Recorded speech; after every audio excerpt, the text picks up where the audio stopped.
Magsasama sa big screen ng ex-PBB housemates na sina Dustin Yu, Bianca De Vera at Will Ashley para yan sa pelikulang Love You So Bad na collaboration ng GMA Pictures, Regal Entertainment at Star Cinema. Yun yung dream namin paglabas, makapag-work kami together.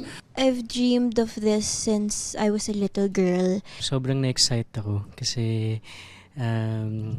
sobrang love ko talaga mag-shoot ng mga film and sobrang na-enjoy ko. And knowing na makasama ko sila Dustin, sila Bianca.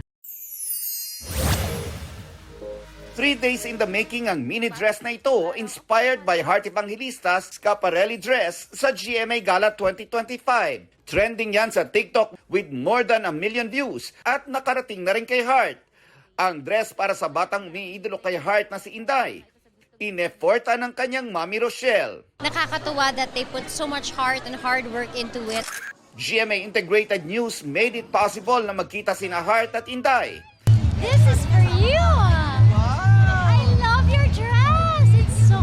Mommy, grabe ka! Thank you po. Natupad yung pangarap ko na makilala. Ay, thank you so much! Ang galing-galing nyo! Si Heart pa mismo ang nag-interview kay Inday. So how do you feel at this very moment? I miss you. I miss you and I love you.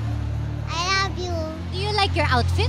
Yeah. Nakakataba raw ng puso na nakakapagbigay siya ng inspirasyon, lalo na sa mga bata. You know, again, it's a reward of love and friendship, and again, it goes back to yung childhood mo. And sana, in a way, naging yun ako sa kanya. Nelson Canlas nagbabalita para sa GMA Integrated News.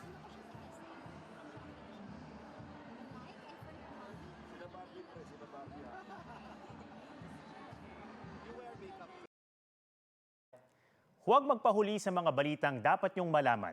Mag-subscribe na sa GMA Integrated News sa YouTube.